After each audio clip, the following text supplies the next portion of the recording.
Bonjour à tous, merci de nous rejoindre sur la chaîne Twitch du Phocéen. On est ravis de vous accueillir dans votre Salon des légendes. C'est le Salon des légendes. Et aujourd'hui, comme invité, nous accueillons... il a été champion de France à de multiples reprises, champion d'Europe, international français invaincu. Il est le minot qui est allé décrocher l'étoile. Merci Eric Dimeco d'avoir accepté notre invitation. Merci de m'avoir invité. Bonjour à tous et merci pour la présentation. J'aime bien la dernière formule là. Ouais, le minot qui est allé décrocher l'étoile. J'aime bien. C'est vrai. Oui, ça représente un petit peu finalement ma carrière ici. Oui. Et maintenant, il continue de distribuer les tacles sur les plateaux et en tant que consultant, on en parlera pendant l'émission. Et évidemment, pour le torturer pendant 1 heure. Oui, on parle de torture. Torturer, c'est un grand mot. C'est Marjorie, la charmante Marjorie qui est avec nous. Merci Marjorie. Merci Eric, merci d'être là. C'est un honneur pour nous. Voilà. C'est gentil, merci. Donc on a tellement de choses à dire sur toi, que ce soit sur ta carrière footballistique ou ton après-carrière, tes multiples reconversions, qu'on ne savait pas vraiment par quoi commencer. Donc le plus simple est de commencer par le commencement. C'est une bonne idée, ouais. Tu es natif. Même si c'est loin maintenant, je ne sais pas si je vais me souvenir de tout, attention. Non, mais on est là pour te le rappeler. On ne donne pas les dates alors. Non, on ne donnera pas les dates. Une ou deux. Allez. Une ou deux. Tu es natif d'Avignon, tu passes ton enfance là-bas. Oui, dans un village du Vaucluse, Robion exactement, petit village du Luberon. Côté.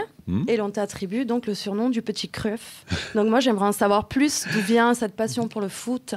Voilà, explique-nous un peu. Bon, la passion pour le foot, elle est finalement naturelle quand tu es gamin, que tu vis à côté d'un stade qui à l'époque était ouvert tous les jours aux 4 vents. Donc je passais ma vie entre l'école et le stade. Père italien qui... écouter à la radio tous les week-ends les matchs en italien du championnat italien. Et puis voilà, ça naît naturellement dans la cour d'école et sur le terrain du village avec mes potes.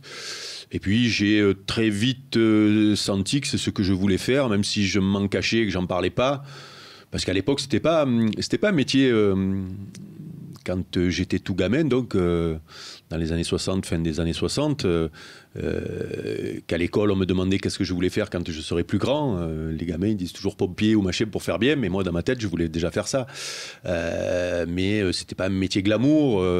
Pour beaucoup, c'était pas un métier accessible. Oui, et puis c'était pas comme aujourd'hui où, pour beaucoup de gamins, on sait que ça peut devenir un métier, même quand on n'a pas un très très grand niveau, parce qu'on peut jouer au football, être professionnel, partir à l'étranger, en faire son métier, bien vivre et faire vivre sa famille. Voilà, et puis naturellement, petit à petit, j'ai gravi les échelons jusqu'à l'histoire du Petit Cruyff, parce que je vais la raconter celle-là, parce que je me fais chambrer à la radio notamment quand j'ai raconté cette anecdote. C'est quand je jouais à l'MJC d'Avignon, sur un tournoi international, après un match, on avait joué contre une équipe allemande et l'entraîneur de l'équipe adverse était venu vers moi et m'avait remis, alors c'était pas les pins à l'époque, c'était des espèces de fanions au bout d'une aiguille là qu'on plantait et il m'avait donné le fanion de son équipe en me disant dans un français balbutiant pour le petit Cruyff, parce que je jouais attaquant et puis j'avais la même coupe que Cruyff, c'était les années 70 et que j'étais technique et élégant. Voilà, ça c'est pas l'image que j'ai aujourd'hui du joueur que j'étais, mais c'était la réalité et c'est pour ça que j'aime raconter cette histoire-là, parce que voilà, ça va à l'opposé de ce que j'ai pu être et de ce qu'on me rend moi encore aujourd'hui. Ok, et c'est donc naturellement... Ouais, elle est top parce que ça permet de basculer sur le naturellement, tu l'as prononcé plusieurs fois. Naturellement, tu intègres donc l'Olympique de Marseille en 1980. C'est ça. Mais dans une situation assez délicate parce que le club est relayé en D2, est en liquidation judiciaire. Ouais. Donc, le club instaure un projet que l'on appellera les Minots et qui permet à ce même club de ne pas être relégué en 3e division. Explique-nous un peu. Voire même de disparaître, de déposer le bilan. C'est simple, moi j'arrive, le club vient de descendre en 2e division. Il faut savoir que l'année d'avant, l'équipe descend avec une multitude d'internationaux, puisque Didier Six était là, Marius Trésor était là. Enfin bon, il y avait que des internationaux. Même le peu d'étrangers qu'il y avait étaient internationaux. Donc c'était une grosse machine, l'OM, à la fin des années 70. Et malheureusement... année 79-80 catastrophique, l'équipe descend en 2e division et cette même année, moi j'ai un choix difficile à faire entre 3 clubs pour intégrer un centre de formation. J'avais Cannes, Nîmes et l'OM. Cannes qui était un super centre de formation à l'époque. Cannes qui était un super centre de formation. Nîmes en étant moi du Vaucluse, c'est quand même le club. Il y a 2 clubs qui sont proches et attirants, c'est Nîmes et l'OM. Nîmes était, je crois, toujours en première division à l'époque. Mais le choix du cœur, pour moi, c'était évident d'aller à l'OM, même en étant en deuxième division, d'intégrer ce centre de formation-là.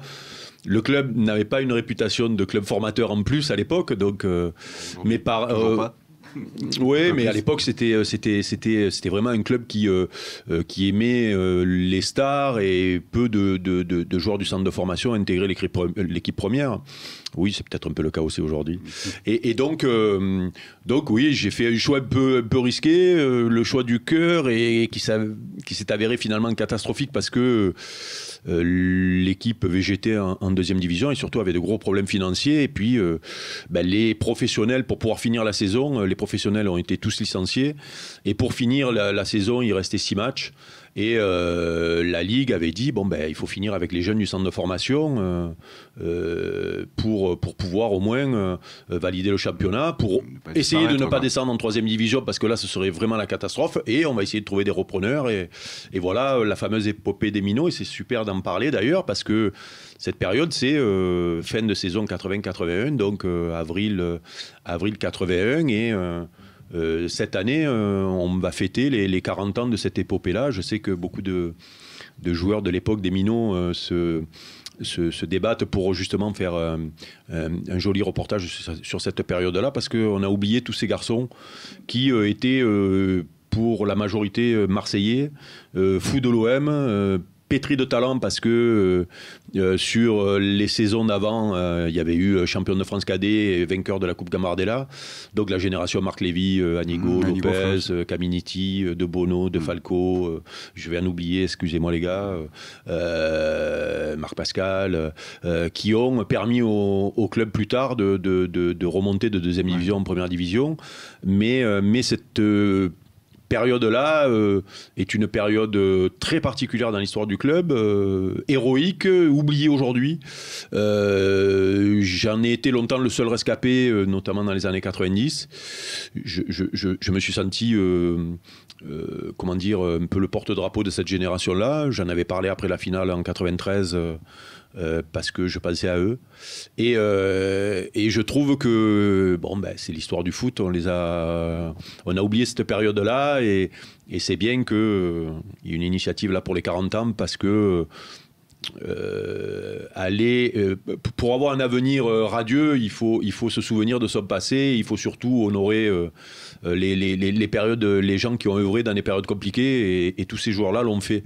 Voilà. Donc d'abord je les salue, et j'espère qu'il y aura un beau reportage cette année, parce que c'est une année importante pour cette génération-là. Et on a hâte de le voir, ce reportage. Alors Marjorie, on a un petit joueur là, donc c'est son pseudo, qui nous dit quoi, des Marseillais à Marseille, mais où va le monde à l'époque? Ah, c'est dingue, c'est dingue, fou, c'est pour ça qu'il y a ce projet de mémoire, parce que oui, c'était que des petits Marseillais de tous les clubs de Marseille. José était de Consola, Jean-Charles de Bono était de Caillol ou de Michelis. Enfin, il y avait tous les quartiers qui étaient représentés, puis il y avait surtout c'était pour se souvenir et pour imaginer ce que c'était, c'est 2 équipes qui ont été, les cadets et les juniors, champions de France de leur génération.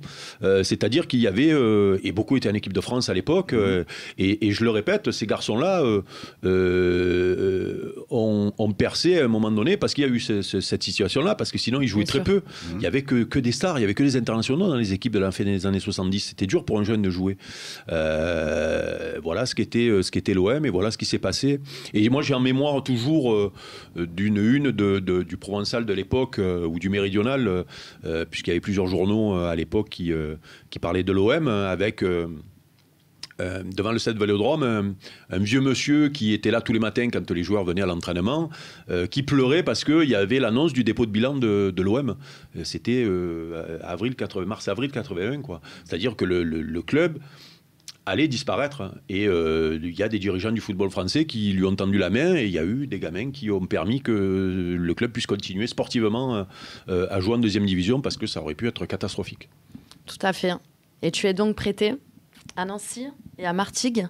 Et justement, est-ce que tu peux, avec cette expérience, nous dire pour un joueur actuel s'il est préférable de rester en réserve ou d'évoluer dans le championnat inférieur? Ben, moi, j'avais fait le choix. Alors, il faut savoir que en 80, l'équipe remonte 84-85. Moi, je joue mes premiers matchs en première division à ce moment-là.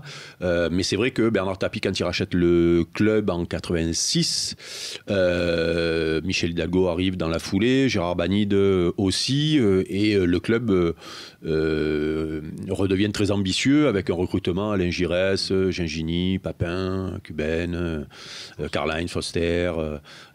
Donc là, d'un coup, l'avenir s'obscurcit pour notre génération.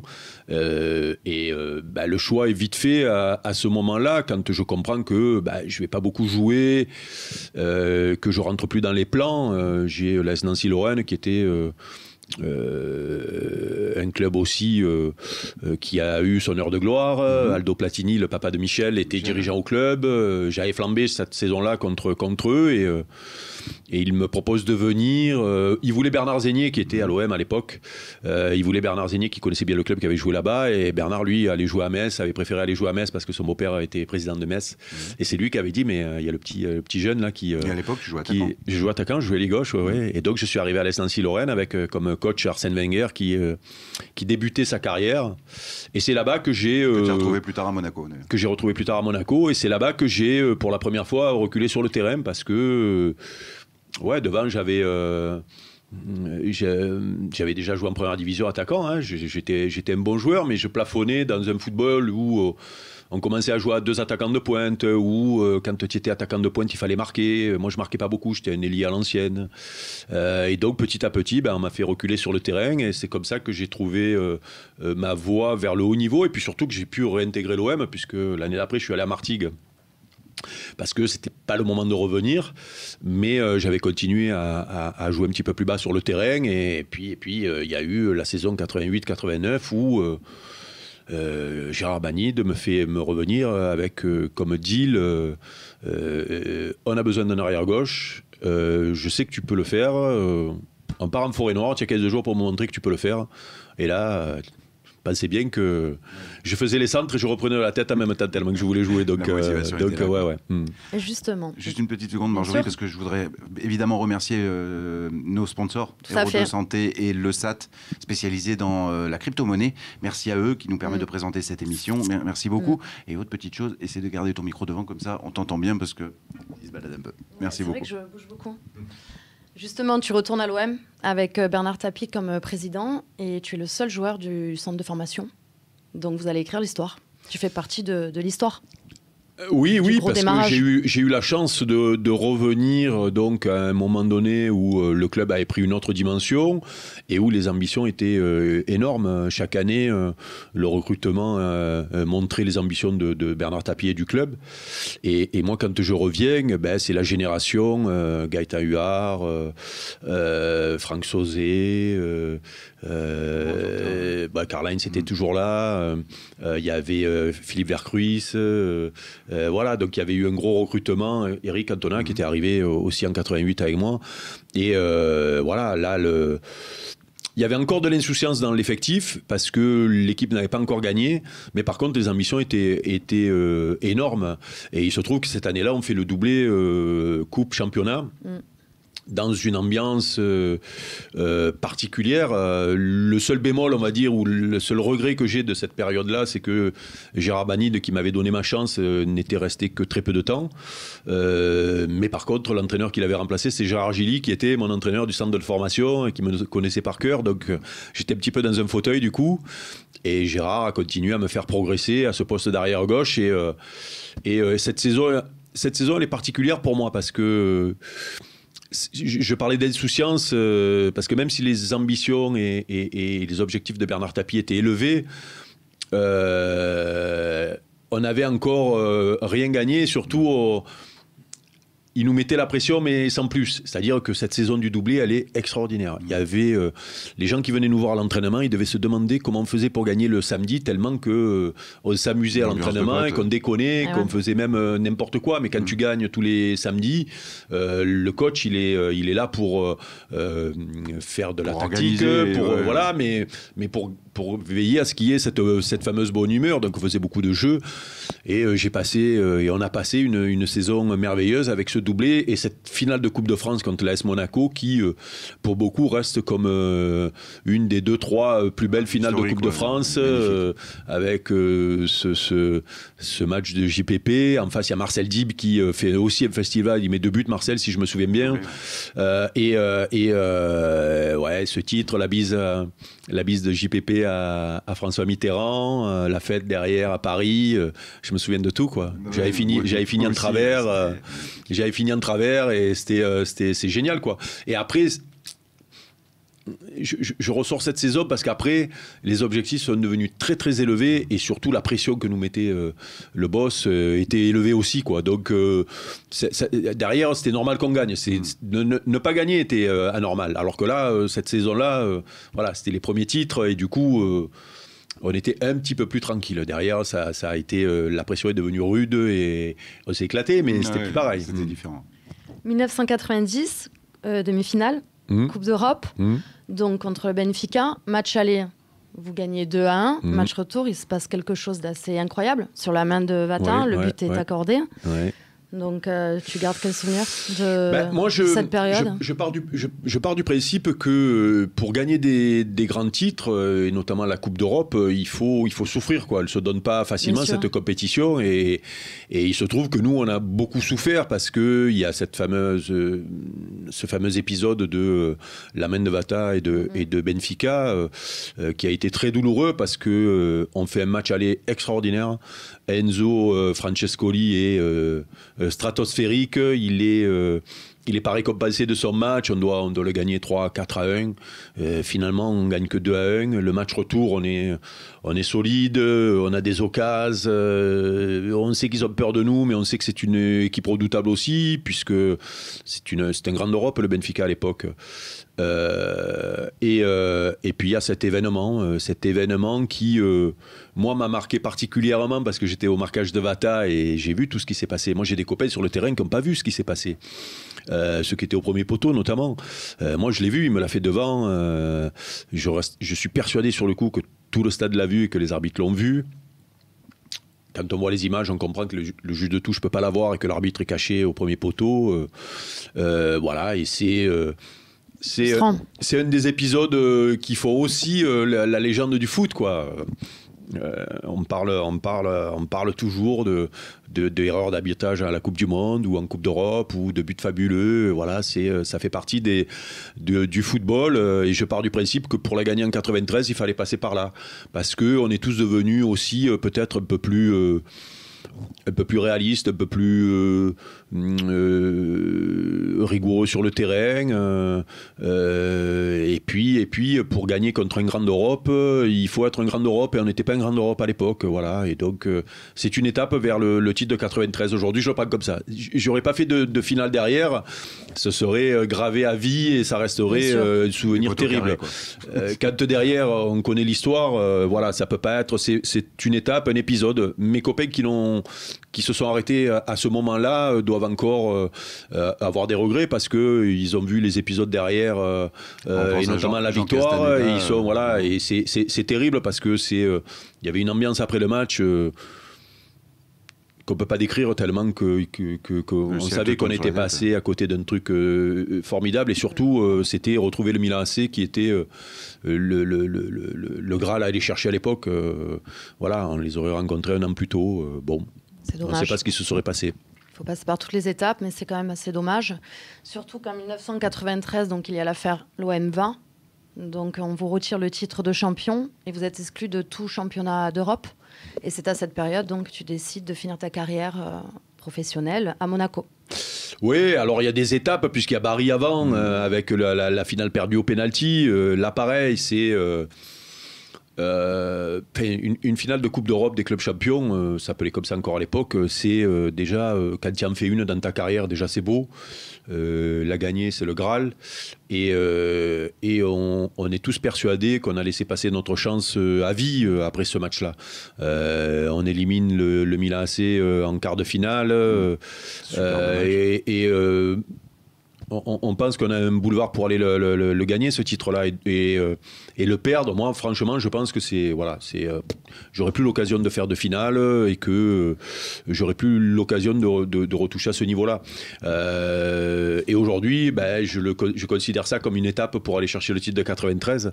Mais ça a été très douloureux parce que finalement, de cette équipe-là, on n'est resté que 3 2 ans après, alors que 2 ans c'est court. Quand on pense qu'on était Abedi, Basile et moi les seuls rescapés de cet épisode-là, c'est preuve que il y avait eu beaucoup de casse après cette défaite-là parce que le boss était déçu, nous en voulait, nous on s'en voulait aussi, et il y avait eu tout un renouvellement d'effectifs pour aller chercher ce titre de 93.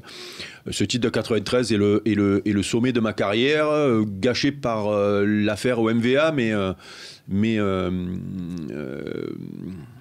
à l'arrivée, moi je pars du principe que je garde que les bons souvenirs de ma carrière et les mauvais je les évacue. Au MVA a été une sale histoire qui nous a pourri le plaisir de la victoire en 93. Ça a pourri même la vie de certains copains à moi qui ont été très embêtés dans cette histoire-là, le boss aussi, et le club surtout a été pénalisé lourdement. On n'a pas pu défendre notre titre de champion d'Europe sur la Coupe intercontinentale qui aurait pu nous faire champion du monde des clubs. On aurait été les premiers Français.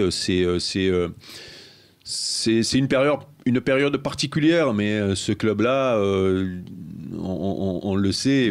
Moi encore plus. Je suis arrivé dans ce club il y a 40 ans. On en parlait tout à l'heure. Il a failli disparaître quand je suis arrivé. Il est devenu très grand. Il a eu des bas très bas.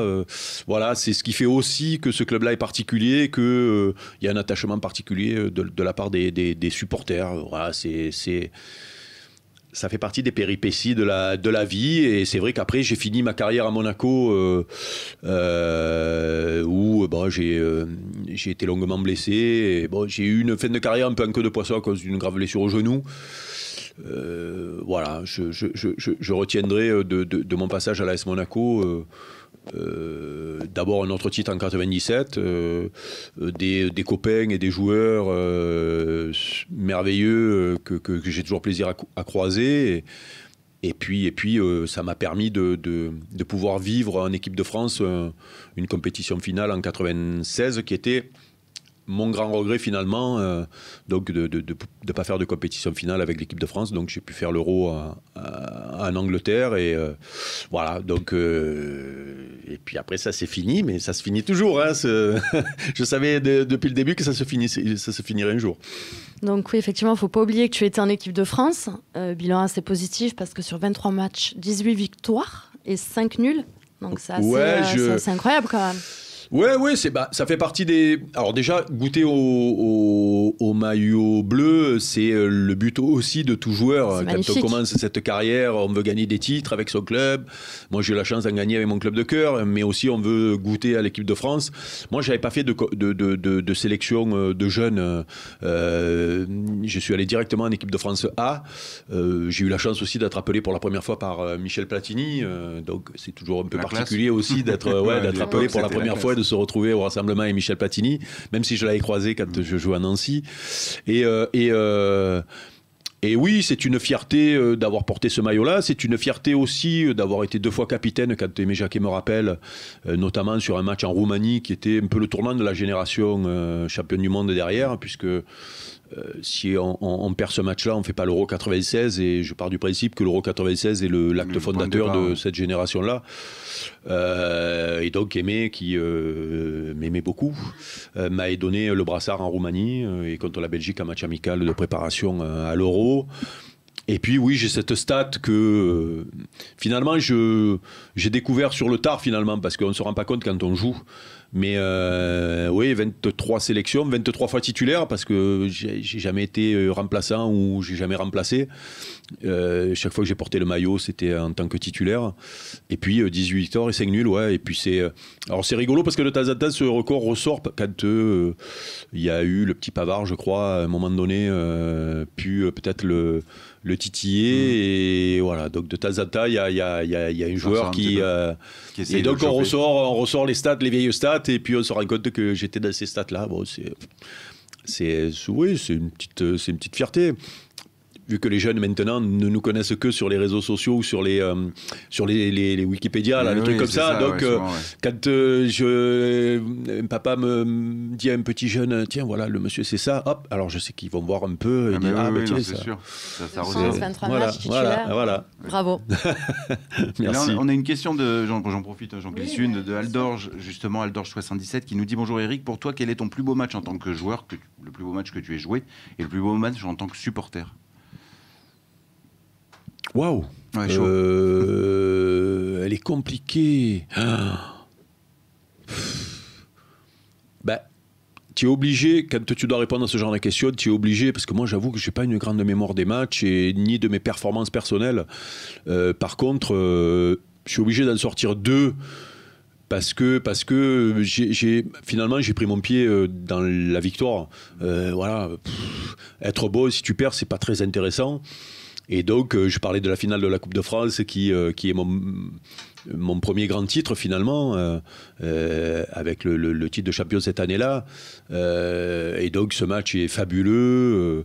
Et donc, voilà. Et puis la finale de la Ligue des Champions obligatoirement parce que j'ai senti à la fin du match. C'est rare quand tu sors d'un match où tu sens que tu as écrit un truc important. Tu peux t'en rendre compte quand tu te balades en ville derrière, que tu as procuré du bonheur aux gens et que les gens sont fiers de ce qu'on a pu faire. Voilà. Mais là, quand même, sur le terrain, quand moi j'ai des souvenirs impérissables, je le raconte chaque fois quand on me demande de parler de cette finale de 93, mais du coup de sifflet final de l'arbitre. J'ai ce truc-là dans les oreilles encore et surtout la manière dont mon corps s'était vidé et que tu te dis putain là tu es rentré dans l'histoire, tu vois. Je veux dire, il y a pas de quoi, tu vois, mais là tu te dis merde, là il y a un truc de dingue qui s'est passé, quoi, voilà. Et après de matchs auxquels j'ai assisté, waouh. Alors j'avais assisté quand j'étais parti à Monaco, j'étais revenu voir un match de Coupe d'Europe, c'est Sion, le fameux. Et j'avais amené mes copains, il y avait Enzo Schifo, il y avait Sonny Anderson qui avait joué ici avec moi aussi, et Patrick Londo. Donc on était partis tous les quatre dans une voiture pour venir voir le match. Et quand on joue, on se rend compte de l'ambiance,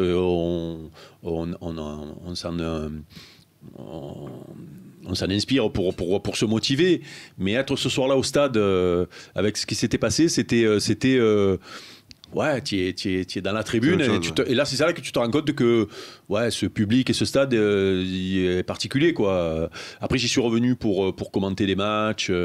Moi j'adore quand je viens au stade Vélodrome. J'adore retirer mon casque de commentateur pour entendre l'ambiance, parce que quand tu as le casque, tu n'entends pas bien l'ambiance. Et je fais ça qu'à 2 endroits dans le monde, c'est au stade Vélodrome et en Turquie, parce que la Turquie c'est dingue aussi. Voilà. Et c'est vrai qu'au stade Vélodrome, quand tu enlèves ton casque et que tu commentes un match, tu vois la différence, quoi. Il y a des stades où tu vois pas la différence. Le stade Vélodrome, c'est ouais. Et c'est vrai que quand tu reviens comme spectateur ou quand tu reviens pour bosser, tu te rends compte que en plus le nouveau stade il est beau. Hein. Quand il est plein, quand ça fait du bruit, c'est beau. Il y a un autre match qui me revient en mémoire, peut-être. Au niveau intensité incroyable, c'est l'OM PSG de 93. Ah ouais. 3 jours après. Ouais. C'était incroyable ce match. Ouais, c'est vrai. J'aurais pu citer celui-là aussi. J'aurais pu citer celui-là, mais moi j'étais. Vous aviez tous là. Ouais. Moi j'étais carbo. Voilà. J'étais carbo et j'avais pas été. J'avais pas fait un grand match, quoi. J'ai eu du mal à. Ça avait été difficile. En plus, le match était tendu. On s'était chauffé dans le tunnel déjà à la mi-temps avec les Parisiens. J'avais eu un épisode avec David Ginola sur le terrain un peu un peu malheureux, où on en a beaucoup parlé après derrière, où je lui avais mis une taquet sur le terrain parce que c'était des matchs particuliers. Oui, quoi. oui, Donc j'avais pas le résultat extraordinaire, le but de Basile est extraordinaire, le stade était, mais moi j'étais dans un état de nerfs que j'ai pas kiffé ce match-là finalement. J'ai kiffé après coup. Oui, le résultat. Voilà, le résultat et revoir ce but de Basile et on sait que derrière ça amène le titre, mais sur le match, j'avais souffert ce soir-là. J'avais souffert physiquement, dans ma tête, j'étais nerveux. Mais pour les supporters, c'est mémorable, c'est clair. Parce que tu en avais soulevé quelques-uns de Parisiens un jour-là. Oui, on avait. Non, mais j'étais pas le seul. Hein, attention, on avait une équipe de souleveurs là. Donc, mais moi, j'avais été particulièrement. J'avais pas bien dormi après le Munich. C'était un peu particulier, ouais. Alors, grosse reconversion. En 2000, tu deviens manager de l'Olympique de Marseille, mais tu arrives dans une position assez délicate parce que le club est 15e du classement. Donc, est-ce que ça ne te permet pas de faire un parallèle avec la situation du club actuel ? Oui, c'est marrant parce que j'ai reparlé. C'est pas une période dont j'ai beaucoup parlé. Moi, j'ai évacué. Hein. J'ai toujours été conscient que dans ce milieu-là, il y a des bons, et puis il y a des mauvais moments, et puis des fois tu donnes des coups, et puis des fois tu en prends. Et j'avoue que j'en ai souffert parce que j'ai pris beaucoup de coups. Je suis arrivé par accident finalement à ce poste-là. Je l'ai raconté récemment à la radio quand on parlait de ce qui s'était passé à la commanderie avec les supporters. Il se trouve que moi je supervisais des matchs et des joueurs à l'époque pour le club et que j'étais pas en prise directe avec l'équipe première et le jour où il y a l'incident à la commanderie déjà avec les supporters, je passais là pour rendre un rapport si je me souviens bien et, le président Yves Marchand de l'époque, qui connaissait pas bien le club, avait été très touché par ce qui s'était passé. Et surtout, il avait été très touché de la manière dont les supporters m'avaient traité alors qu'ils venaient demander des comptes aux joueurs, qu'ils avaient brûlé des voitures. Enfin, c'était très chaud. Et là, comme il y avait état de crise, comme ce qui s'est passé là, quoi, et qui m'avait vu évoluer, parce que les supporters étaient plus que respectueux avec moi, et ce jour-là, il s'était dit, putain, mais c'est lui qu'il nous faut pour éteindre le feu. Et donc, en réalité, je suis pas arrivé à ce poste-là pour les bonnes raisons, et au bon moment. Je venais d'arrêter ma carrière. On ne devient pas directeur sportif ou manager sportif d'un club à 35 ou 36 ans, sans réseau, dans une période chaotique et surtout juste pour éteindre le feu, quoi. Voilà, bon, moi j'y suis allé parce que je devais être un peu con d'abord et puis peut-être que c'était difficile de refuser même d'aider le club dans un moment difficile, quoi. Et c'est vrai que là pendant la période qui vient de se passer où ça a été un peu chaud et où il y a des gens qui ont commencé à parler de moi pour un éventuel retour au club, j'ai expliqué que j'avais tellement souffert de cette période-là et que j'avais été meurtri par ce qui s'était passé, pas à la commanderie, mais derrière, parce que j'avais été licencié de manière un peu violente et que voilà, c'est toujours des périodes de vie un peu compliquées. Donc j'avais dit, moi j'ai eu une expérience tellement malheureuse et je sais tellement que quand on ne vient pas pour les bonnes raisons dans un club, soit tu viens parce que tu es compétent et que tu amènes un savoir-faire et que c'est ton métier, tu viens pas parce qu'il y a le feu ou que tu connais les supporters ou que les gens sont gentils avec toi, quoi. C'est pas ça, quoi. Donc voilà, donc la situation, on en parlera sûrement, ça pèse, et puis on va laisser les gens compétents travailler, et le tout c'est que l'actionnaire ait compris ce que représentait ce club-là, que le sportif était important, que les supporters étaient une entité, les supporters, quand je parle des supporters, je parle de tous les supporters, parce que tous les supporters se sont sentis attaqués par l'ancienne direction. Voilà, déjà on va dans le bon sens, après il faudra que ça gagne. Justement, du coup, ça me permet de faire une parenthèse sur le fait que les supporters ont fait comprendre à ma cour qu'ils aimeraient avoir au sein du club des personnes engagées, des anciens certainement de l'OM, des gens qui aiment Marseille, qui aiment l'OM, qui connaissent, qui ont l'expérience. si on fait appel à toi, du coup, avec l'expérience que tu as eue, tu n'aurais pas forcément envie non, mais d'y retourner. Il y a un truc, c'est que moi, j'ai un métier aujourd'hui. Je suis consultant dans les médias depuis maintenant bientôt 15 ans. Je pars du principe que si j'ai une idée derrière la tête de venir un jour dans le milieu du foot, je suis plus crédible en tant que consultant. Ça veut dire que quand je parle parce que derrière j'ai une arrière-pensée ou une envie. Non, mon métier c'est consultant dans les médias et ça le restera tant que mes patrons le voudront. Et puis quand je ne conviendrai plus, je dégagerai et puis je ferai autre chose. Mais je peux pas faire... D'abord, c'est pas mon métier d'être dirigeant de club, parce que pour moi, c'est un vrai métier. Il faut garder un contact, il faut avoir un réseau, il faut savoir prendre son téléphone pour appeler un mec. Moi, j'ai déjà du mal à appeler mes copains qui sont entraîneurs pour leur demander si ça va. Donc, je vais pas c'est pas mon métier. Et ensuite, si je commence un jour à avoir l'idée de revenir dans le foot, mon métier, je le fais plus bien.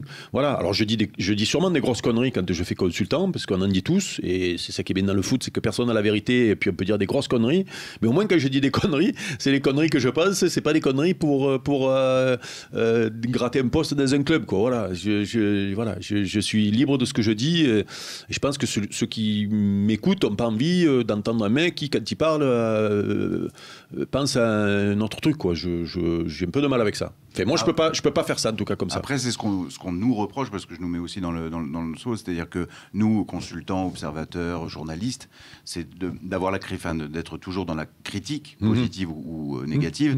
Et finalement, on a envie de dire, mais beaucoup nous disent, des supporters, etc. Oui, allez-y, oui, c'est difficile. Les mains dans le cambouis, oui, bien sûr, non, mais ça c'est légitime et ça peut s'entendre. Mais moi, quand un supporter me dit ça, les gens les plus virulents envers le club, envers leur club, là, il s'avère qu'on parle de l'OM, mais tous les supporters sont pareils. Les gens les plus durs envers les clubs, ce sont les supporters. Moi, je vis à Marseille, mes potes sont supporters de l'OM. Si je dis la moitié de ce qu'ils me disent sur le club, je passe pour un fou qui voilà, parce que les supporters sont c'est de la déception amoureuse la plupart du temps. Hein. Quand tu es déçu de la chose que tu aimes, tu es très, très virulent. Moi, quand je parle de l'OM, et des fois je peux être très dur avec l'OM, c'est aussi de la déception amoureuse des fois quand je m'exprime. Moi, je pars du principe que tout le monde peut parler quand il y a des consultants qui n'ont pas été joueurs de foot, il y a des observateurs du foot qui sont loin du foot mais qui connaissent le foot. Tout le monde peut parler de football. Il n'y a pas de vérité dans le football. On peut dire des choses vraies, on peut dire des conneries. Et c'est ça qui est bien dans le foot, justement. Voilà. Après, ben oui, le football actuel fait que il y a beaucoup de médias qui parlent de foot. C'est ce que je dis souvent aux joueurs quand très rarement on m'interpelle sur ce que j'ai pu dire sur eux ou sur... ça m'est arrivé il y a quelque temps avec un papa d'un joueur que je connais très bien qui m'a appelé pour un truc qui n'était pas sympa pour son gamin. Je lui ai dit, mais c'est con parce que chaque fois que j'ai dû dire un jour du mal ou pas gentil, j'ai dû dire au moins 20 fois du bien. Tu m'as jamais appelé quand j'ai dit du bien. Et ensuite, si ton fils a le contrat qu'il a et gagne autant d'argent, c'est parce que les médias s'intéressent à ce sport et ont mis beaucoup d'argent sur ce sport. Moi, quand je jouais, on était moins embêtés par les consultants ou par les émissions de foot ou par les émissions de débat de foot parce que c'est la mode. Voilà, parce que c'est la mode des émissions de débat de foot. Il n'y avait pas tout ça, mais on gagnait 10 fois moins que les mecs d'aujourd'hui. On n'avait pas cette exposition-là. Et, voilà. Donc tu ne peux pas faire que les mariages, c'est-à-dire avoir tous les avantages de la notoriété d'aujourd'hui, c'est-à-dire les salaires, les sponsors, les machins, et ne pas vouloir les inconvénients. Les inconvénients, c'est que il y a des émissions de talk et de débat sur le foot où des fois ça déborde un peu. Je pense qu'un joueur d'aujourd'hui parce que c'est des fois ça dit simplement la vérité. Bien sûr, oui, bien sûr. C'est difficile de dire que ça a bien joué si ça a mal joué, quoi. Ou de dire qu'un mec a été bon s'il n'a pas été bon. Il a pas de la crédibilité aussi. Moi, j'ai du mal. Si je dis que l'OM a bien joué quand ils ont mal joué, je passe pour un con, quoi, tu vois. Même déjà quand on me taxe par rapport à mon passé de pro l'OM, donc il faut quand même un minimum, voilà. Donc oui, c'est c'est le foot d'aujourd'hui et les médias en font partie et les médias en font des tonnes, mais c'est ce qui fait aussi que cette visibilité-là. Il y a beaucoup de sports qui aimeraient avoir des talks sur leur sport tous les jours, avec les salaires qui vont avec, avec la notoriété, les droits télé qui vont avec. Ça fait partie de... Voilà, le football est un sport populaire. Et oui, et justement, on parle beaucoup de médias dans le monde du football et cette semaine, il s'est quand même passé pas mal de choses, dont l'arrivée de Macourt, son intervention. T'en penses quoi ? Il nous prend pour des jambons ou pas ? Bon, déjà, on ne peut pas reprocher à l'actionnaire de jamais être là et de ne pas venir. Enfin, moi, en tout cas, j'ai lancé l'appel à la radio quand on a parlé de l'OM. J'ai dit, on a envie d'entendre M. Macourt et on aimerait qu'il vienne nous voir, quoi. Donc, on ne peut pas lui reprocher de ne pas venir et de ne pas nous parler. Et quand il vient et qu'il nous parle, de dire il nous en fume. Il est venu, déjà, il a pris une décision forte, c'est-à-dire c'est d'écarter Jacques-Henri Hérault. Alors, écarter loin ou pas loin, ça on verra à l'avenir. D'à côté. Voilà, non mais ça c'est pareil, moi j'ai un doute, surtout qu'il y a encore des hommes à lui au club, donc il a toujours un pouvoir de nuisance. Mais on peut pas, il a déjà pris une décision que beaucoup demandaient.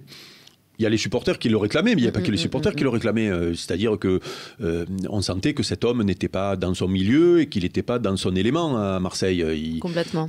Moi, je l'ai dit, donc je peux le répéter. Je pense qu'il n'aimait pas la ville, qu'il ne nous aimait pas, qu'il n'aimait pas la mentalité. Et ça fait pas de lui un homme irrespectueux. C'est juste pas la même mentalité que nous. Et donc, moi, j'ai rien contre l'homme Jacques-Henri Hérault, mais il n'était pas dans son élément. Pour moi, il n'était pas dans son élément. Donc, il a pris une décision que tout le monde attendait. Il a mis un président qui est à la mode ici en ce moment. On verra ses compétences pour gérer autre chose que le sportif. Il a apaisé le problème avec les supporters et il a fait en sorte que la convention reste avec les clubs de supporters. Déjà, il a fait une grande partie de ce qu'on lui demandait. Maintenant, l'autre partie, c'est... quid sportivement, qu'est-ce qu'on fait, quelles sont les ambitions du club. Il se trouve que mardi soir j'étais à ses côtés sur une émission sur RMC du coup, puisqu'on est descendu faire l'émission à Marseille. On n'a pas la réponse. On n'a pas la réponse sur dire on veut jouer l'Europe tous les ans et on veut toucher la Ligue des Champions, toucher de près ou de loin, à la limite on s'en fout, c'est des mots. Il faut des moyens, quoi. C'est une équipe qui joue régulièrement la Ligue des Champions, c'est au-dessus de 150 millions, quoi. Voilà. Et puis ça passe par un recrutement de joueurs de haut niveau. Moi personnellement, j'ai pas l'impression que c'est le projet qu'on va mettre en place. Moi, quand je pose la question sur le petit Camara, de savoir ce qui se passe à la fin de l'année, s'il y a une belle proposition et qu'on me dit tout est à vendre, tout a un prix, et si on a une belle proposition, on le laissera partir. Moi, je pense que le message est terrible. Le message fort, c'est on veut être dans les 3 premiers du championnat, peut-être même choper un titre de champion un jour, et on garde nos petits jeunes qui sont de futurs grands, et on va les entourer avec des bons joueurs. Ça, oui, si tu perds déjà moi, le petit Camara, c'est un joueur énorme qui mériterait de rester 1 ou 2 ans de plus ici, aux côtés du petit Gueye, parce que les deux me plaisent énormément. Et les perdre serait un mauvais signal pour le projet OM. C'est pas tout. Cohérent. Voilà, c'est tout. Maintenant, que M. Longoria soit capable de faire des coups sur le recrutement pour faire des plus-values, pour faire du trading, pour faire ce qu'a fait Monaco, à un niveau très élevé, mais Lille ces derniers temps. Ok, mais est-ce que c'est ça que les supporters veulent ? Et surtout, est-ce que c'est ce qu'on nous vend aujourd'hui en nous disant qu'on veut être dans les 3 premiers régulièrement ? J'ai un doute. Voilà, j'ai un doute, mais je laisse la chance au produit. Oui, c'est un peu le côté catastrophique de la communication, parce que l'erreur avait déjà été commise avec le fameux Champions Project. Là, il remet une couche avec la Champions League. Oui, mais là, alors après, c'est pour ça que moi, j'essaie de dédramatiser à ce niveau-là, c'est-à-dire que ne jamais oublier que cet homme est américain, que dans sa culture, tout est possible, quoi. C'est-à-dire que... Je suis sûr qu'aux États-Unis, l'an dernier, en début de saison, il y a un mec de Tampa Bay qui a dit on va gagner le Super Bowl. Alors qu'ils n'avaient jamais gagné, qu'ils avaient pris un quarterback qui était à la retraite et qui Et à l'arrivée, ils le gagnent. C'est-à-dire qu'aux États-Unis, tout est possible.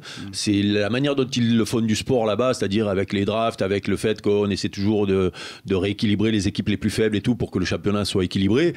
Tout est possible. Et on peut dire en début de saison, on va être champion des États-Unis ou champion du monde ou de l'univers. C'est pour ça qu'il faut, il faut le prendre de qui ça vient. Il ne faut pas s'arrêter sur ça. Je pense qu'il a voulu dire on veut être européen tous les ans, on veut revoir la Coupe d'Europe tous les ans. Peut-être que si un jour on a les moyens de la gagner, voilà. Mais l'OM est à des années-lumière de pouvoir regagner un jour la Ligue des Champions. Il n'y a qu'à voir les moyens qu'ont mis Paris dans leur projet et ce qui se passe. Et de voir le budget et les écuries qu'il y a en Europe qui, eux, prétendent la gagner. La Juve ne l'a plus gagnée depuis 25 ans.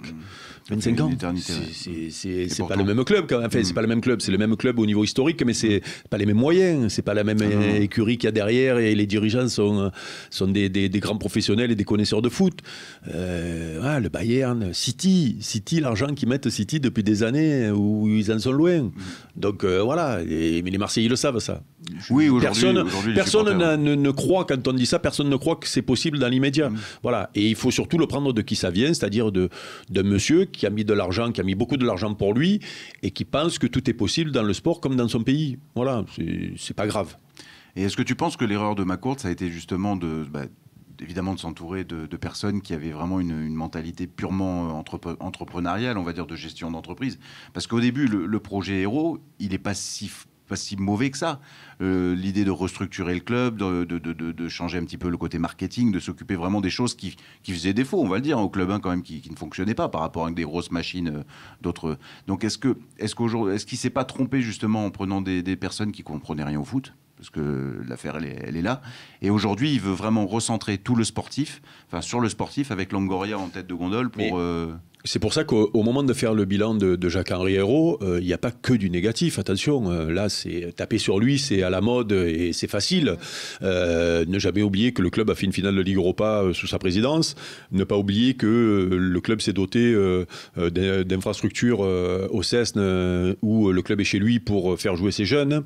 Ne pas oublier que il y a eu le contrat Puma, je crois. C'est un contrat qui est intéressant. Qui a Next Generation aussi, les clubs partenaires. Il y a eu des choses de fait. Le gros problème qu'il y a eu, c'est que à un moment donné, il y a eu des erreurs stratégiques sur le recrutement. Il y a eu des erreurs qui ont été faites au tout début de projet, qui a plombé le projet, mais ça arrive à tout le monde. Moi, le reproche que je pourrais faire à l'ancien président, c'est juste de ne pas avoir capté la particularité de ce club, l'atmosphère de ce club, de ne pas avoir écouté des gens du cru qui le conseillaient et qui auraient pu l'empêcher d'aller dans le mur et qu'il est parti dans son projet sans s'arrêter sur ce qui se passait autour de lui. Il faut que le club garde toujours un lien avec les supporters. Les supporters n'ont pas tous les droits, les supporters sont des supporters, mais les supporters dans cette ville ne font pas que supporter au stade. Voilà, ils ont un vrai lien, un vrai rôle social. On ne peut pas se vanter d'avoir un stade extraordinaire et de montrer aux investisseurs qui viennent, regardez comme c'est beau le stade et les tribunes avec les tifos, les chants et les machins, pour les dénigrer derrière. C'est une composante qui n'est pas la composante la principale, mais qui est une composante importante, et d'avoir voulu couper les liens avec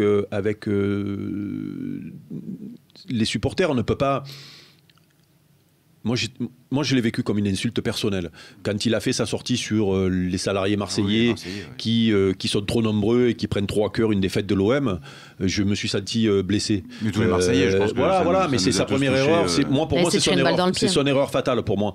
C'est-à-dire comment... Enfin, je veux dire, au Bayern, je suis sûr qu'à la Juve, il y a beaucoup de supporters de la Juve qui travaillent à l'intérieur du club et ils sont très malheureux quand la Juve perd aussi. C'est bizarre. Et au Bayern, c'est pareil, je suis sûr. Et au Real, pareil. Et au Barça, pareil. C'est fou, quoi. Tu vois, pour moi, cette communication est terrible et montre que, après tant d'années, parce que ça faisait quand même un moment qu'il était là, il n'avait pas capté ce qu'était ce club et ce qu'était le football dans ce club-là. C'est une religion. C'est dommage. C'est un mode de vie. C'est dommage et il a payé cher. Mais on ne peut pas enlever les bons côtés que beaucoup ont évacués, qui seront peut-être oubliés. Non, il faut pas l'oublier. D'ailleurs, parce moi j'ai connu ce club-là. On parlait tout à l'heure du club que j'ai connu moi, quand je suis arrivé. Il n'y avait pas de centre d'entraînement, il n'y avait pas de terrain d'entraînement.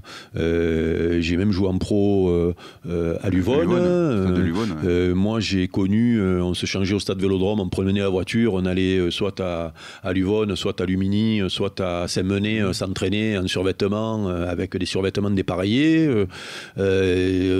J'ai connu tout ça. Enfin, je veux dire, le club a changé quand même. Le club a changé. Alors, le président Robert Louis Dreyfus a fait beaucoup de choses pour le club, plus que l'actionnaire aujourd'hui, mais c'est normal, il est resté plus longtemps. Mais ils ont fait, moi, le CESN, c'est quand même un truc, un outil extraordinaire pour le centre de formation, pour les jeunes, quoi. Tout à fait. Il y a une question de Cascarinette, justement, qui s'appelle. Quel est le joueur joli. Je l'ai croisé à Londres, Tony Cascarino, il n'y a pas longtemps. Il est consultant vedette en Angleterre et très reconnu et très écouté. Et ouais, il donne parfois son avis sur l'OM d'ailleurs quand on va il est graissant. Ouais, il y va. Là, quand on parle des consultants en Angleterre, ils y vont fort. Ah oui, ils rigolent pas. Là-bas, ça rigole pas. Ça rigole pas. Quel est le joueur avec qui tu as joué à l'OM que tu respectes le plus? Alors, je les respecte tous. Oui. Je les respecte tous. Moi, alors c'est dur d'en sortir un. Moi, j'ai une. Je suis obligé d'en citer 3 pour divers trucs. Premier, Karl-Heinz Foster. Moi, quand j'arrive, reconverti arrière-gauche, hop, je me tourne à droite, j'ai un monstre du football de l'époque, meilleur défenseur central du monde, qui est un amour d'homme et de joueur. Et j'ai appris mon métier de défenseur à ses côtés, donc ça aide. L'apprentissage devient express. Et surtout, moi j'ai souvenir le jour où il part. Il avait été beaucoup blessé, il n'avait pas beaucoup joué la dernière saison. On perd, je crois, une demi-finale de Coupe de France. Le lendemain, on fait un apéro pour se dire au revoir. Et ce mec-là vient de nous dire au revoir dans le vestiaire. Je fais attention parce que je suis capable de pleurer en parlant de ça, parce que je suis rentré chez moi, je chialais.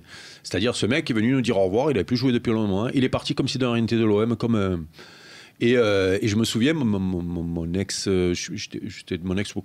ma copine de l'époque, j'étais rentré, je chialais à la maison parce que Karl-Heinz nous avait dit au revoir autour d'un verre comme un joueur lambda, quoi.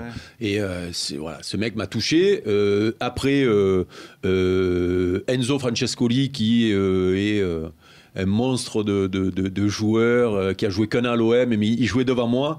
Et c'est bizarre, cette saison-là, je crois que j'ai pas raté une seule relance, parce que même quand je lui envoyais un saucisson, il le transformait en caviar. Donc et puis c'était un homme merveilleux. C'est pas le hasard si Zizou a appelé un de ses fils Enzo, parce que il était fan d'Enzo Francescoli.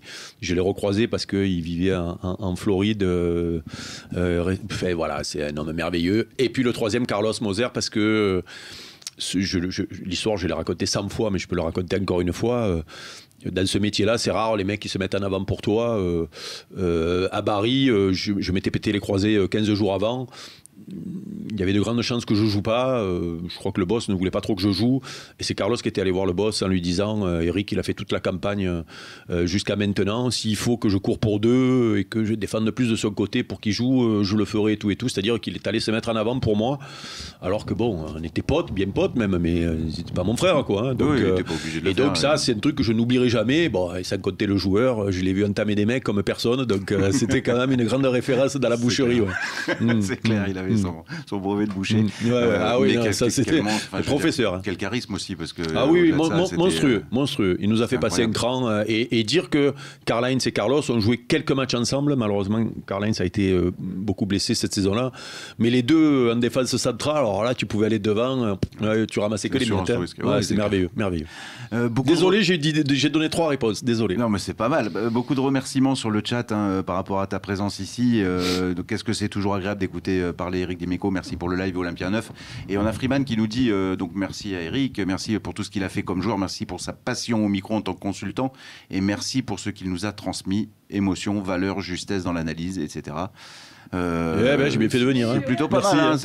Merci, merci. Je voulais parler avec toi d'autres choses. Bon, évidemment, l'OM, on en a fait le tour, mais au niveau de la fédération, là, ce qui se passe au niveau des droits télé et tout, quelle est ta vision par rapport à la catastrophe économique que ça représente? Parce que on peut dire que c'est quand même une sacrée mauvaise décision au niveau de la fédération. Ouais. Alors après, l'aveuglement du milliard qui était l'objectif qu'on a demandé aux anciens dirigeants de la Ligue a ébloui un peu tout le monde, quoi. Ah oui, c'est la pas du gain qui a fait tomber les têtes, quoi. Mais après, moi, autant tout à l'heure on disait, on peut parler. Est-ce que c'est possible de refuser ce genre de proposition d'un investisseur qui, même si ils avaient été retoqués en Italie parce qu'il n'y avait pas de garantie bancaire, parce que c'est quand même Mediapro, c'est quand même. Moi, je me souviens quand je bossais à Bein, c'était eux qui faisaient toutes les productions des matchs en Espagne, même sur les matchs de Coupe d'Europe, de partout où on allait en Europe. Il y avait un vrai savoir-faire sur la production de matchs, donc sur le nerf de la guerre finalement quand on monte une chaîne de télé. Et donc moi, je suis pas sûr que j'aurais été meilleur que les autres quand si j'avais été en charge de dire oui ou non à ce moment-là, quoi. Alors qu'après, avec l'histoire du Covid, ils se sont rendus compte que c'était plus viable, ou peut-être qu'ils ont acheté trop cher un produit qui, ça, finalement, n'était pas rentable pour eux, et que tout le monde se soit rendu compte que c'était une catastrophe économique. C'est compliqué aujourd'hui c'est facile aujourd'hui de dire ce qu'il fallait faire, quoi. Je suis pas sûr qu'à l'époque, même si certains ont dit attention quand même, c'est bizarre, c'est un peu surpayé. Quand on voit le niveau de la Ligue 1, on aurait dû peut-être se poser cette question-là. Est-ce que quand quelqu'un achète un produit qui est au-dessus du prix, il va arriver à le vendre? Ça, oui, ça, il y a des gens peut-être qui auraient pu et peut-être qu'il y a des gens qui ont tiré la sonnette d'alarme, hein, moi je sais pas. Hein. Oui, c'est probable. Mais voilà, maintenant, quand un club, on lui explique que son budget va passer de 10%, 20% de plus grâce à ça, c'est difficile de dire non. Ouais. Et pourquoi on a toujours les mêmes personnes en fait dans les instances dirigeantes du football français selon toi? Parce que c'est de la politique. C'est de la vraie politique. Parce que moi, pas d'anciens joueurs, pas de. Moi c'est pareil. Hein.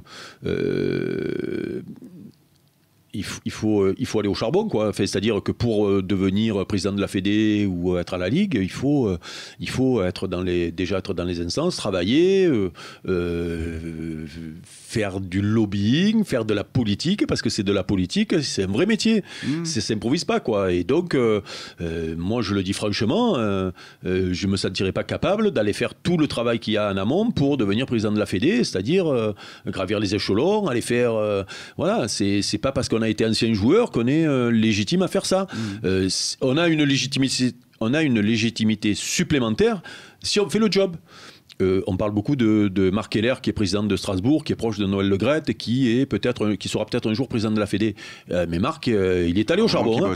Il est allé au charbon. C'est-à-dire qu'il a repris un club, il a fait monter, il a structuré, il le fait réussir, il va dans les instances fédérales. Voilà, on ne se lève pas un matin parce qu'on a été champion du monde 98 ou champion d'Europe 93 en disant moi je veux être président. Ça marche pas comme ça. Non, ça marche pas comme ça. Eh bien, écoutez, merci une dernière beaucoup. petite question, peut-être concernant les entraîneurs. Ouais, je voulais savoir un peu ce que tu en penses. Bon, on a eu Villas-Boas, ensuite Nasser Largué qui nous a quand même bien aidés. Et là, apparemment, Sampaoli vient d'arriver sur Marseille. Qu'est-ce que tu en penses? Il a le charisme pour. Moi, je suis impatient de le voir à l'œuvre parce que c'est un personnage particulier dans le football. Il est passé, alors très peu en Europe parce qu'il est resté un an à Séville, mais au Chili, il a marqué les esprits. Là même, il sort d'une expérience au Brésil où là-bas aussi, il a marqué les esprits. Avec le Chili, il a gagné. Moi, j'ai hâte de voir ce que ça peut donner dans un club particulier, un entraîneur particulier. J'avais une réticence, c'est de le voir arriver et de le voir travailler avec Jacques-Henri Hérault parce que c'est l'eau et le feu. Et surtout, le contexte précédent était quand même tendu pour lui. J'avais peur que Les supporters disaient tous c'est un écran de fumée l'arrivée de Sampaoli, donc j'aurais été embêté qu'il arrive avec un a priori défavorable par rapport à ça et surtout qu'il puisse pas travailler par rapport aux problèmes qu'il y avait. Là il arrive dans un moment un peu plus apaisé. Avec un groupe qu'il n'a pas choisi, qu'est-ce qu'il aura comme moyen l'année prochaine pour pouvoir mettre en place ses idées? Par contre, une chose est sûre, c'est que là, il va secouer un peu les mecs là et il va falloir recommencer à courir 12 km par match pour faire du football plutôt que 9 quoi. C'est voilà, déjà ça suffit à bah oui, la base. Mais c'est rigolo parce que je sais pas si nos téléspectateurs et les gens qui nous écoutent ont remarqué ça, mais moi j'ai vu des mecs hier soir faire des courses de repli et des alors le match n'a pas été fabuleux, hein, mais j'ai vu des efforts faits que j'avais pas vus. Donc peut-être que de savoir qu'il y avait Macourde à la tribune et Sampaoli devant la télé, rien que ça fait galoper un peu des mecs, c'est bizarre. Voilà. Donc là, ça va peut-être rebooster un peu les mecs. Quoi. Ouais, c'est possible. Bah oui, c'est quand même un peu la base du métier, quoi, courir. Hein. Ah ouais. Recommencer à bosser, c'est ce qu'il leur faut principalement. Oui, déjà ça, se remettre à... Moi, j'ai commenté la Ligue des Champions, je suis pas sûr que physiquement on avait le niveau pour faire la Ligue des Champions. Je suis pas sûr. Alors la préparation a été particulière avec le Covid, attention, il faut mettre tous les bémols qui vont avec, il n'y a pas de souci. Mais par contre, on n'a pas fait des matchs physiquement de Ligue des Champions. Voilà, donc peut-être qu'il y aura... Mais ceci dit, Paris, c'était pareil. Hein. Pochettino, quand il est arrivé à Paris, là, la première chose, moi je sais, il n'a pas dit dans les médias, mais tous les suiveurs de chez nous qui ont un peu l'oreille, là, il a remis à niveau les mecs. Hein. Mbappé, il était free. Et comme par hasard, il commence à galoper comme un lapin. Et l'autre, ça fait un mois qu'il a dû le faire travailler comme un fou. Et voilà, il n'y a pas de secret dans le football. Cette année était particulière parce que normalement le mois de préparation est primordial pour faire une bonne année. Bon, mais là cette année les clubs l'ont pas eu ou l'ont eu de manière trop particulière. Mais déjà s'il remet à un niveau physique, d'après ce que j'ai compris, il aime bien ça les mecs. Il y a des bons joueurs dans cette équipe. On n'est pas la meilleure d'Europe, on n'est pas la meilleure de France, mais il y a moyen de faire mieux que ce qu'on a vu ces derniers temps, quoi. Oui, c'est la frustration de l'ensemble des supporters. Il me semble. Tout à fait. Merci beaucoup, Eric. Merci beaucoup. Merci à vous de m'avoir invité. Un petit mot pour le supporter. On serre les fesses encore quelques mois parce que c'est dur de pas aller au stade, parce que cette année on a un peu souffert, hein, la Ligue des Champions, les mauvais résultats, les problèmes qu'il y a eu. Voilà, on essaie d'être indulgent sur les premiers matchs de Sampaoli parce que lui aussi il est parachuté en ce moment, ça va pas être évident pour lui. Et puis on regarde ce qui se passe à la fin de la saison, le recrutement, puisque M. Longoria donc, est là pour ça. Et puis l'année prochaine, déjà on espère qu'on va pouvoir retourner au stade. J'espère que vous allez pouvoir retourner au stade, parce que remontrer un peu à tout le monde ce qu'est le stade Vélodrome en feu, parce que certains l'ont oublié, et c'est un peu dommage. Moi je le répète, hein, je vais dans le monde entier, je suis allé dans le monde entier commenter des matchs, je vais en Angleterre, je vais partout, Marseille. Ça reste Marseille. Marseille et la Turquie. Ah ouais. Non, mais si tu veux voir du feu dans un stade, il faut... Est-ce qu'on peut voir du feu pour parler de ton t-shirt dans tes concerts? Et après, on te laissera tranquille. Ce sera le dernier mot. C'est ma passion, ça, c'est la musique. Donc, Osiris Cover Band. C'est une reconversion qui m'intrigue. Ouais, on fait des concerts, pas mal sur la région pour le moment, mais on espère aller un peu en dehors. On fait des reprises d'Oasis. Tribute, c'est à la mode. Hommage à Oasis. Donc, on reprend tout leur répertoire. Quand vous venez nous voir, on a l'impression de voir un concert d'Oasis, j'espère. Et puis, ouais, suivez-nous sur Instagram. Comme ça, vous verrez un petit peu les concerts. On doit être à Allo le 9 juillet, à Tretz le 28 août, et d'autres dates qui vont tomber, on espère, parce que bon, malheureusement, on espère que ça va revenir. Osiris sur Instagram. Voilà. Osiris sur Instagram. Merci beaucoup, Eric, d'avoir répondu à notre invitation. Merci. J'embrasse tous les supporters. Je sais que vous êtes très suivis. Ouais, c'est clair.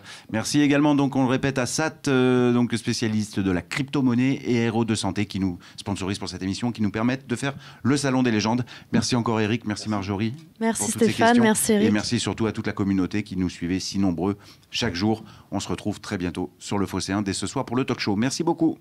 Bye bye. Au revoir.